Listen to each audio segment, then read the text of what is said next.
Hi everyone, welcome to my video and get started. সবাইকে good morning. আর এটা কিন্তু অনেকটাই সকাল। আর সেদিনকে সকালবেলা উঠতে হয়েছিল, আমি কলেজে যাবো এই কারণে। তারপর সকালবেলা সব কাজ সেরে খাবার বানিয়ে স্নান করে পুজো করে আমি রেডি হয়ে খেয়ে বেরিয়ে গেছিলাম কলেজের উদ্দেশ্যে। তো আমি রেডি হয়ে গেছি, এখন বেরিয়ে যাব ফাটাফাট। আর আজকে কলেজের লাস্ট ডেই বলা যেতে পারে, মানে প্রজেক্ট জমা দেওয়ার দিন ছিল।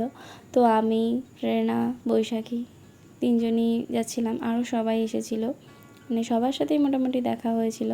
যেতে যেতে তোমাদের সাথে আমি আমার কলেজের দিনের কিছু কথা শেয়ার করি। তো আমি যখন প্রথম কলেজ গেছিলাম, আমার দিদি আমাকে নিয়ে যেত প্রথম এই ট্রেনে ওঠাও আমি জানতাম না, কিভাবে ট্রেনে করে শিয়ালদা থেকে আসবো যাব, খুবই চিন্তার ছিল। আর আজকে মোটামুটি শেষ পর্যায়ে এসেই দাঁড়িয়েছি। এই শিয়ালদা হয়তো আসবো এবারে অন্যান্য কাজে।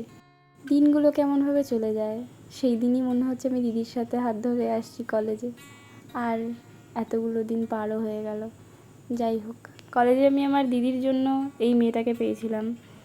তো এই মেয়েটা আমার কাছে অনেকটা অনেকটা আমার কলেজ লাইফে এই মেয়েটাকে ছাড়া অসম্পূর্ণ। এখন থেকে আর কলেজে আসার জন্য সপ্তাহের দিন ঠিক করতে হবে না, কোন ট্রেনে যাবো কোন ট্রেনে ফিরবো সেটা ঠিক করতে হবে না।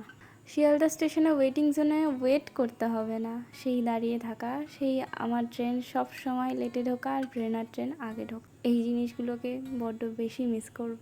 সেই কমন রুমে বসে গিয়ে আর আড্ডা দেওয়া হবে না, কাউকে নিয়ে গসিপ করা হবে না, দুজনের জন্য টিফিন বানিয়ে নিয়ে এসে আর সেটা ভাগ করে খাওয়া হবে না। আপনার মন চাইলেই সুরেন্দ্রনাথের সামনে গিয়ে ফুচকা খাওয়া হবে না। যদিও আজকের এই দিনটা, যে দিনটার আমি ভিডিওটা বানিয়েছি বা তোমাদের সামনে নিয়ে আসছি, সেই দিনটাতেও ফুচকা নিয়ে অনেক ঘটনাই হয়েছে। তো যাই হোক, এইরকমভাবেই চলতে হবে। এটা কিন্তু অন্য জায়গার ফুচকা, কলেজ স্ট্রিটের ওখানে। কিন্তু আমার আর প্রেরণার সুরেন্দ্রনাথের সামনের ফুচকা ছাড়া এই আসার জন্য ট্রেন ধরাই হতো না, ফুচকা খেয়ে তারপরেই আসবো। সেই দিনও আমার কথা ছিল যে আগেই বেরিয়ে যাব, ওরও তাই। কিন্তু ওই কপালে থাকলে তো হবেই। যাই হোক, তোরা খুব ভালো থাকিস, সামনেই আবার দেখা হচ্ছে। আর এগুলো বাস কিছুই না, স্মৃতির জন্য তুলে রাখা। তো লাস্টে কিছু ফটো আমি অ্যাড করে দিলাম। এই ভিডিওটা এই পর্যন্তই থাকছে, দেখা হচ্ছে পরের কোনো সুন্দর ব্লগে। ততক্ষণের জন্য টাটা।